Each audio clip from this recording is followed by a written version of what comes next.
welcome to Good News Rhode Island, the show about Rhode Island and the people and places and events that make Rhode Island a great place to live because they are building our community. They are giving us our past by researching it and telling us what's happened, and they are giving us our future because they're dreaming as well. So we have a lot of wonderful people in this state. There is a magazine called Dig into History, and it's a magazine for kids ages 9 to 14. But it really gets into things that most of us, even those of us who think we know something about history, are bound to find something new to enjoy and to wonder about. And the editor of this magazine, Dig into History, is Rosalie Baker, who's here with us. She lives in Rhode Island. The publisher for this is in Chicago, but she works silently in her house with editing through her computer. So we welcome you, Rosalie. And thank you. Thank you for this really fun magazine. Thank you very much. It's a pleasure to be here. So you have, in each magazine, you have a new topic. It seems to me you must have learned everything in school that I didn't. I didn't learn, no. Every time I do, every topic that we do, something new. Most is new to me. And that's what makes it so fascinating and so much fun to do. I've learned so much since we've started. We started with Calliope back in '81, and we've still been doing it all these years. And each issue is just so exciting to do. So you started out as a history major, is that right? As a classics major. A classics major at Brown. That's Latin and Greek. Okay, well that probably helps you with reading something, I'm sure. But anyway, so then you sort of gradually got interested in making sure that kids knew some of the wonderful things that you were finding out. I was a teacher, and then I was a department head in languages, in Latin, and then a department head of foreign languages. And it just seemed that a lot of the materials that were out there weren't geared to children or didn't give the whole story, or a lot of the material was not accurate. And so back in '81, my husband and I started Calliope, which was a world history magazine, but it was basically Greek and Roman culture and the effect on world history. And then we've just been doing it for years. After 2 years, we merged with Cobblestone magazine, and then Cricket magazine, and now the main office is in Herndon, Virginia, and the editorial office is in Chicago. Well, it's really interesting that the internet lets you do this this way, remotely, to say the least, but remote from the sites as well. So who do you have writing your articles for you? You're not writing everything. No. In the beginning we were, but now since 1990 we haven't been. And so we're theme related. So each issue, we sort of try to go chronologically. We work from early times to up to the 1900s by the end of May, June, our issue, or July. And then what I do is for each issue I look for someone that's in the field or someone with whom I've worked before to help me with the organization of the outline, and I do a lot of research, and then working with that person, we have lots of people that have written and new people that I've met that would like to write, and then just people that when I look up the topic, say Roman Africa. So when I was doing Roman Africa, I was looking at what was new in Roman Africa today, and I saw that James Heidel out of Chicago, out of the University of Chicago, was working there at a site called Antinopolis and doing lots of excavation and finding just amazing stuff that you couldn't find anywhere. So I emailed him because he was in Egypt at the time, asked if he would work with me, and we put the whole section together. But what this says to me is that some of these scholars are really interested in making the information they're finding, they're not holding it for academia. They're trying to make it available to kids so that kids will become interested in anthropology or archaeology or history. Definitely, definitely. They all, and when they write, when they write the article, they say how much fun it was to knowing it's going to children or youth ages 9 to 14, knowing that they're going to learn what's happening right now, which you can't find in books, and that it's accurate. That's one of my biggest concerns, is that it's accurate and up to date. And much of it is material you can't find anywhere else because it hasn't been published yet. And we had someone in our crew saying, age 14 is probably just about the right age for some of us to keep reading on facts that we don't know about. Right. Now, you have one recently about Winston Churchill. I know. And he's certainly somebody who's in the airwaves. Everybody mentions him or whatever. But how many of us know about him personally? Not really. I did not know he was a great military leader and really respected as a military leader, even though he had been a journalist initially. And of course, I knew he was a great speechwriter, but then you think about him being a painter and also a social man who was absolutely wonderful at parties and very witty. So tell me what you learned about Winston Churchill. Well, to tell you the truth, I didn't know much about him in the beginning. I know what we've all read about him, what you see in the history books, or in the news, especially now, when the anniversary of World War I, there's much more about Churchill. So what I did is I found out that there was a Churchill Center here in the United States in the Midwest, and so I called and asked if they'd be willing to work with me on an issue on Winston Churchill. They were really pleased to do that, and then they connected me with Churchill Center in England. So it was through them that we had many of the authors, many of the people that wrote his biography or the accredited biography of Winston Churchill. Then they said, I said, I really want to bring in something about Churchill as the person. We all know him as the leader and, with the victory sign, et.cetera. But who was he? Or, what was he like? And that's when I really began to find out much more about Churchill. I mean, that he was, a man just like a person, just like all of us.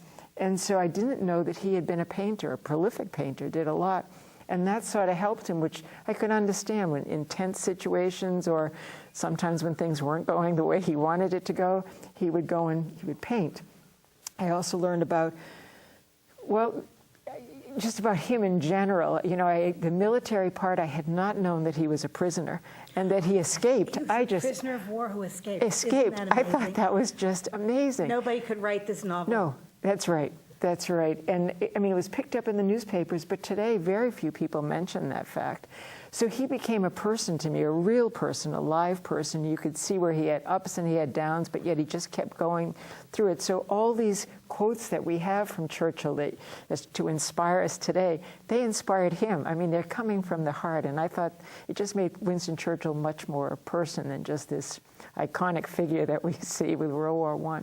So history is really important to have us understand the present. Is that what I think you're saying? so. For me, one of my favorite quotations is Cicero. He was a Roman statesman back in the 1st century BC. And he said, if you don't understand the past, or if you don't learn the past or look to the past, then you always remain a child.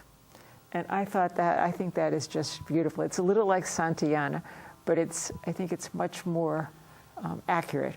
Yeah. Well, as you are going through the various parts of history, you're looking at different eras, and so you did a long book on Istanbul. We did. And what it's like to be there, but also what is the history? The history. So what was the most interesting thing you learned about Istanbul? Well, we hear it now on the news. We hear it all the time on the news. Well, the idea behind Istanbul is I had done a few cities. We were taking cities through time. So I had done London through time, I had done Paris through time, and I had done Rome through time. And Istanbul just fascinated me all the time. So I said, let's do an issue on Istanbul through time. The problem there was I don't speak Turkish, and I wanted a lot right from there and what was going on now. So I have a friend, Mark Rose, he is a classical archaeologist, and he's written a lot for DIG and for Clive before. And so he knows Turkish, and he also has worked in Turkey, and he knew the Ayungdungs, and I'm not sure if I'm pronouncing that correctly, but it's a husband and wife team, and she was the curator at the Hagia Sophia. So I thought, Hagia Sophia is a huge mosque that's very beautiful and very ancient. I think it was built in Well, 1100 or maybe before that. It goes way back before that to the, but the original, not the way it is now. And it was a church, so it had a lot of history there. And then her husband is going for his degree now in archaeology, but he's also a photographer. And her name is Sengel, she had discovered on the Horn, the Horn of Istanbul on the side by the coast, she had discovered the remains of Bathanaea, this town. And it's just a recent discovery, a few years ago. They're still working at it. So that was a perfect section for Let's Go Digging. And they had all the photos, which I can't get anywhere. It's hard to find a lot of these photos. So if you see the photos and dig, a lot of them are right from the people that are working in the field. From the archaeologists and from the museums with which I work. Now, this was a rural town. Yes. And what did they find that was really interesting? Well, they have, you have, I think, the issue there. No. Okay. All right. Oh, here it is. Oh, sorry. That's okay. And so we did it from various points of view. So what I do with this section, it's called Let's Go Digging, and to me, it's really one of the most fascinating sections. For Winston Churchill, what I had done was the plains. And I wasn't quite sure what to do for archaeology for Winston Churchill because there's not as much about him. So I went to the Fleet Air Arm Museum in England and asked them about planes. And so they're doing archaeology on finds of World War I planes. And so that's how, but coming back to Istanbul, we start out with a Archaeological Illustrated, John Gordon Schwoger, who takes what the material is in the section and then does a mock-up of how he would interpret it. So this is like a pre... right. It gets the kids interested. Right. And it's animated in a sense, and that it's illustrated, but it's run by all the people that are writing the section. So it's all accurate as to what they believe. Some other archaeological find may come up and say, oh, they didn't wear that type of helmet, or they didn't wear that type of, garment, or they didn't have that type of spear. But for right now, this is as accurate as we can get about Bathanaea. So we have, so then we divide it into various sections so that whoever's reading it will feel when they come or finish the section, oh, Bathanaea, I know a little bit about the people, I know a little bit about the find, and why they chose the area. It was right on the Horn. It was perfect for ships to get in and out, yet it was protected. It was high so that they could see everybody coming in and out because it's a very wartime So what world. you're saying is archaeologists deduce from what they find to understand the thinking behind a site why they did built. it. Right. And then what we did here was digging through the strata. So when they dig down, they can tell by the colors of the layers of the soil as it goes down just what strata or what level it is and what age, what period that would be. So working down, then when they find some artifact in that strata or that level, they then can work with it as to what it tells you from that period, what's coming, what was before. It's really, I think it's really fascinating. What happens is the sand and the water come in and wash over any broken ceramics or any metal piece, and it buries. It eventually buries, and it moves down, actually. Right, a little itself as it moves. Right. And then the archaeologists have to find that, and then they find similar things on the same level, and that shows what age something is. Right. Hopefully. Hopefully. What they have to be careful of is that someone didn't dig there before, not an archaeologist, but someone burying something, or even if you had a flood, or if you had whatever it might have been, a disaster, not a hurricane there, but winds or something that could move something to a different strata or bury it or raise it up or lower it down. So it's a lot of work, but I can't imagine finding some of these things. It must be just so thrilling. I remember I talked, and you're going to meet him later, is Richard Loban, who works in Sudan. This year, he said, was one of his best years because the exciting find of an altar right in situ. And it was the first time anyone had seen it in, hundreds of years. And there it was right for them to see. And it was whisked right off to the museum because it was such an amazing find. So another problem is that sometimes these sites are raided by people who are not archaeologists. Right. And sometimes archaeologists raid them and take the materials that they find back to their country and leave the country of ownership, really, bereft. Yeah, that was So in the these are a whole lot of issues that come up as we learn more and more. That's right. That's right. And today, there all kinds of protections and all kinds of laws that you can't take anything out, but the looters do. The looting is a real problem, and in many countries, it's an ongoing problem. It's very difficult to stop them. You have two characters that you use Yes. in your magazines, and they're consistent, and they're in every magazine, and they're cartoon characters, but they know a lot, don't they? How about Dr. Dig? Who is that? I love Dr. Dig. Dr. Dig is, well, we have a cartoon that we also use, but we have her, which is called The Adventures of Dr. Dig. But we have Dr. Dig character. She has this like Indiana Jones hat, and she has a vest, and she has what kids seem to like are her flashlight and her trowel. She usually goes with a flashlight and a trowel. But we have her on this brush, I bet. And we don't have her much with a brush, but we should, because that's a good idea, because they use toothbrushes and little brushes a lot. And then she has two sidekicks, or three. She has Patty, and she has Sly the snake, and she has Mud the mole. Patty's the bat. And so they go around. We use them every once in a while throughout the issue. Dr. Dig is always looking for new finds, and she's always trying to make people aware that we should preserve the past, and that when we find anything, we should just treat it very carefully. We just don't dig it up. We look at it, get the whole position in situ, because one thing about archaeology, once you dig up, you're destroying it. You can never have that site the same way again. So you have to be really careful if you decide to dig. And you're saying in situ, which means in situation, Right. in place. Right.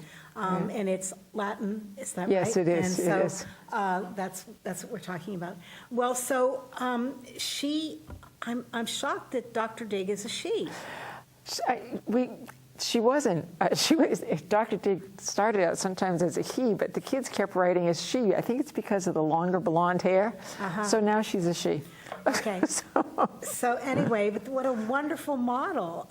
Probably there should be a man and a woman, but anyway, Dr. Dig is a woman who digs and leads a lot of expeditions. Now, the Let's Go Digging section is the one that I liked the most, because that is a section that takes you on actual digs, and I'm a frustrated archaeologist. That is, to me, it's really a fun section. And just to give you an example, the issue coming out in this next month in March is going to be on Eleanor of Aquitaine. And I was thinking, how am I going to do a Let's Go Digging section, or what can I do with Eleanor? There's really not much. So I was thinking that Eleanor, wherever she went, on the Crusade, she went to the Middle East, and her husbands, she had Henry and Louis, not at the same time, but I mean two husbands, and they always had to travel by boat. So why don't I see if there have been any boats from that period in time that have been excavated or uncovered, or shipwrecks. So I went to Wessex Archaeology. I worked with them before. They're in England, and they do a lot of this, and they're fantastic. And so I worked with Andrew Roberts and his wife, Lisa Marie Stilito, and we did cogs, C-O-G, which is a type of boat that's used around the 1100s, 1200s. And they have dug some. It's a rowboat or a sailboat? No, it's a sailboat. Sailboat? A sailboat. And it's not a huge boat, but it's a seaworthy boat. And so we did a whole section on what a boat can tell you, how those boats in that time were put together. It was just amazing what they could pull together for the section, and so that's what we did the whole section on. And then for Did they use nails or wooden? nails. Nails? They're using nails then. But we've done some on the reed boats, where it's all tied together, the Egyptian reed boats. And then we've done on the skin boats that are with inflated skins, or like rafts. So you have a pig skin, and you put a few of them together, lace them together, and you've got a wonderful raft, put a little sail on it, and you're off. What do you use? Some kind of tree bark or something to hold it together? We don't call it twine, sap, but also twine. They had twine. So it's, yes, they were very ingenious. We think of ourselves as, with all our inventions today, but they were pretty marvelous back then, 1,000 years ago, 2,000 years ago. So I didn't realize that each state has an archaeologist. Yeah, the state archaeologist. And so each state in the United States is looking constantly for new and old finds. Right. And hoping to preserve them. And preserving them as well, yes. But if you're interested in archaeology, although you don't do that in this magazine, what is the magazine that does American archaeology? If you go SAA, the Society for American Archaeology, and they have a website, saa.org, and they're great. And they also have programs for kids. Okay. But you can talk to your own state archaeologist. Yes, you can. And find out if there are digs around where you live or where you go from time to time. All right, this magazine is for ages 9 to 14. But I honestly wonder if it's not really for the teachers and parents who are going to help them to get interested. We get lots. I had one from one parent one time. What she did is she collected all the magazines, and they went on a trip and used us as their tour guide and their travel guide. And so there are a lot of parents and grandparents that read it as well from the letters that we get. And how about teachers? Do you find that, I just wonder if it shouldn't be sent to schools? We are in quite a few schools around the country, and some teachers are using us as textbooks. And so they just collect them from year after year, because we've done a lot on China, different places, and you can just bind them together. We do have some theme packs, and so you have the China theme packs, and I'm not sure of all the names now, but you can go and you can look on our site, and it will lead you to where the theme packs are, and so teachers do use them, yes, in the classroom. It's interesting for kids to learn that history is not always completely accurate. Yes. What they're learning in class may change because of new finds, new archaeology, or new papers that are discovered, or new documents that are discovered. And we tended to think when we were 9 to 14 that history was one fact, and you learn that fact, and then you're going to know it for life. Right. But now history is organic. It's constantly growing and changing. And to give kids that idea, I think, is really important. And I agree. This is everything is very accurate. That's my main concern is accuracy. Accurate as of findings today. As of findings today. Granted, something may come up tomorrow or in the next few years that will change what we're thinking right now. I remember writing on Pompeii, and this is a while back when they hadn't found any bodies at Herculaneum, as a result of Vesuvius. So now they have. So it's always changing, but it's as accurate as it can be today, and it's as up to date. And a lot of this has not. You won't find it anywhere else, which I think is really good. We also are digital. We're not just print. We also have digital. So, and how would people find you in digital? If you go to the, dig into history, if you look up Dig Into History magazine, then it will give you the... Okay, and you have something Dig On, don't you, or Dig? We don't have that website anymore. We're incorporating that.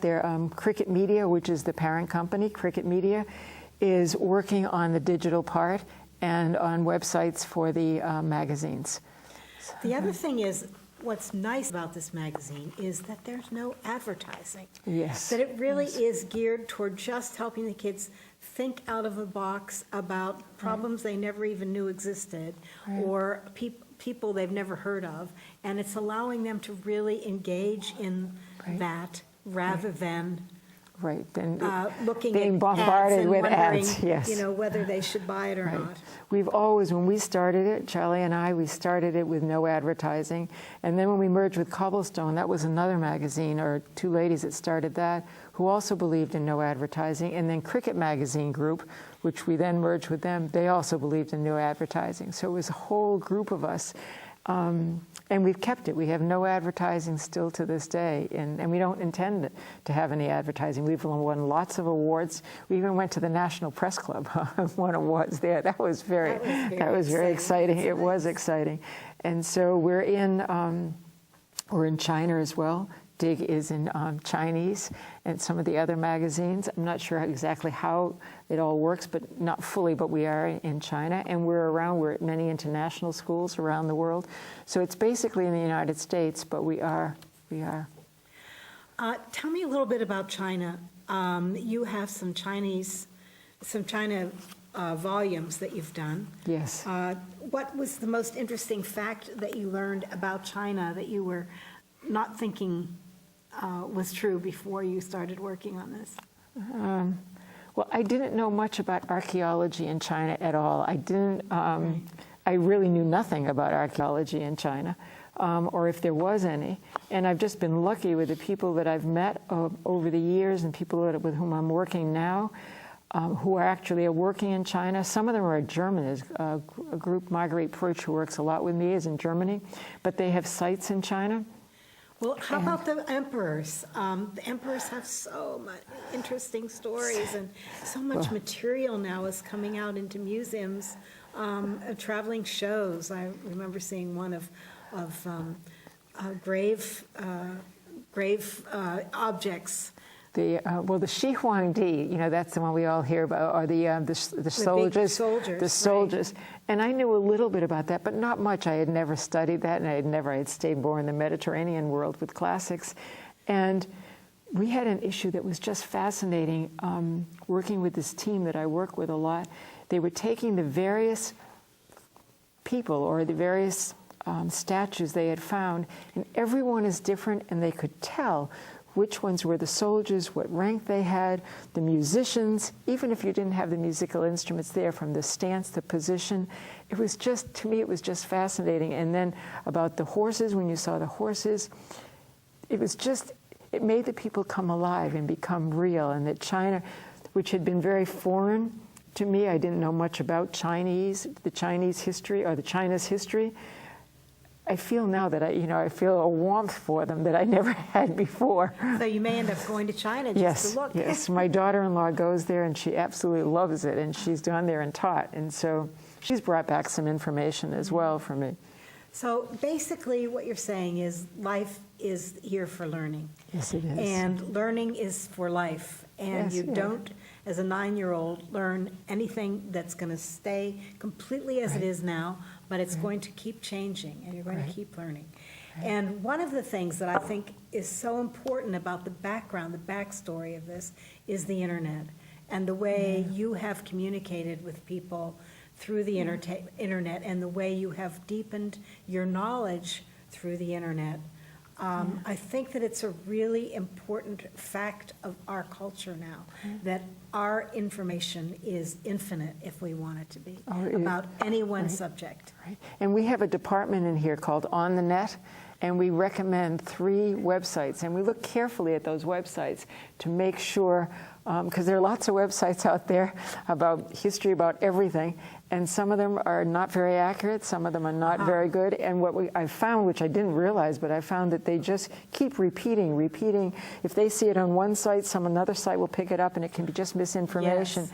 And so we're very careful about the sites. Your sources. Right, so we're very careful about the sites. Thank you, Rosalie Baker, for this wonderful magazine, Digging in History, or Digging Through History, Digging with History. It could be all of those things, digging into history. Thank you for all of your interest and for sharing that with us, and particularly with the students who read your magazine. Thank you. Thank you for watching. We hope that you will look into digging into history, and you will find a way, you will be reading it as well.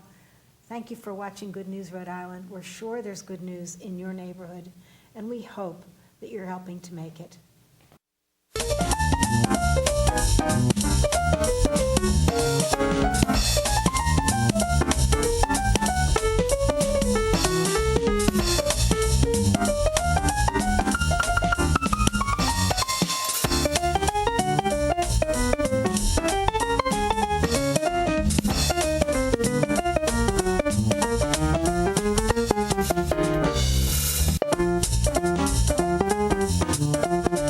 you.